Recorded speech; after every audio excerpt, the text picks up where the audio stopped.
টাকা আর সময়ের মধ্যে বড় পার্থক্য হলো তুমি সব সময় জানো তোমার কাছে কত টাকা আছে, কিন্তু তুমি কখনোই জানো না তোমার কাছে আর কতটুকু সময় আছে। তাই জীবনের প্রতিটি মুহূর্তকে এনজয় করো। দিনের আলোতে এমন কাজ করো না যাতে রাতের ঘুম নষ্ট হয়, আর রাতের অন্ধকারে এমন কাজ করো না যাতে তোমাকে দিনের আলোয় মুখ লুকিয়ে থাকতে হয়।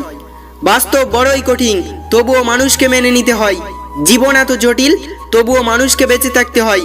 ভালোবাসা বড় কষ্টের, তবুও মানুষকে ভালোবাসতে হয়। পৃথিবী এত মায়ার, তবুও তাকে ছেড়ে যেতে হয়। মৃত্যু এত যন্ত্রণার, তবুও তাকে বরণ করতে হয়। কেন জানো?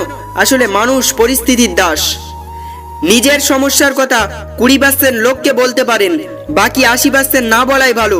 কারণ আপনার দুঃখ শুনে 20% লোকই কষ্ট পাবে, বাকি 80%ই আনন্দ পাবে। যদি আপনি জীবনে বারবার আঘাত পেতে থাকেন তাহলে নিজেকে দোষী ভাববেন না। শুধু মনে রাখবেন, যে গাছের ফল যত বেশি মিষ্টি সেই গাছেই মানুষ বেশি পাথর ছোড়ে। কয়েকদিন পরিশ্রম করে কোনো কাজ হবে না বলে কখনো হাল ছেড়ে দিও না। একটা কথা সবসময় মনে রেখো, বীজ থেকে ফসল হতে একটু সময় তো লাগবেই।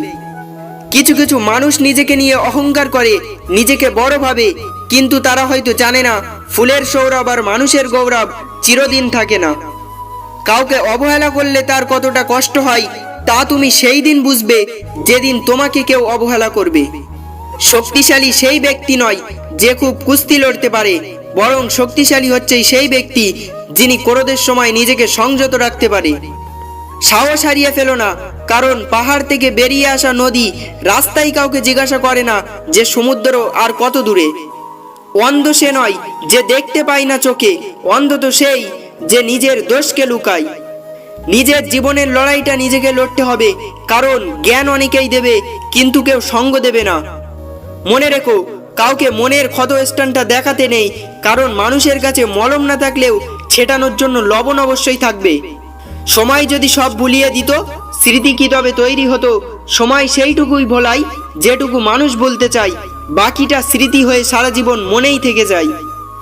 মনে রেখো, জীবনে খারাপ সময় আসবে, আর সেই সময়টার সাথে লড়াই করে নিজেকে টিকিয়ে রাখতে হবে।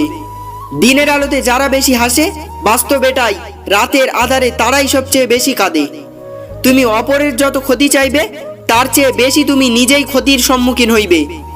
কে তোমার প্রশংসা করলো আর কে তোমার নিন্দা করলো তাতে কান দিও না, কারণ মনে রেখো, লোকের কথায় কয়লা কখনো শোনা হয় না। একদিন সোনা লোহাকে বলল, আমাদের দুজনকেই লোহার হাতুড়ি মারা হয়, কিন্তু তুমি এত চেঁচাও কেন? লোহা তখন বলল, নিজেকে যখন নিজের কেউ মারে তখন ব্যথা অনেক বেশি লাগে। হার মেনে নেওয়ার নাম মৃত্যু, আর লড়াই করে বেঁচে থাকার নামই হলো জীবন। মানুষ কেন এমন হয়? দেখতে লাগে মায়াময়, কাছে এলেই অভিনয়, দূরে গেলে কিছু নয়। এই কি মানুষের পরিচয়? তাই তো মানুষকে বিশ্বাস করতে পাই ভয় হয়। সবার আগে যে ক্ষমা চাইতে পারে সে সব থেকে বেশি সাহসী। সবার আগে যে ক্ষমা করতে পারে সে সব থেকে বেশি শক্তিশালী। সবার আগে যে ভুলে যেতে পারে সে সব থেকে বেশি সুখী।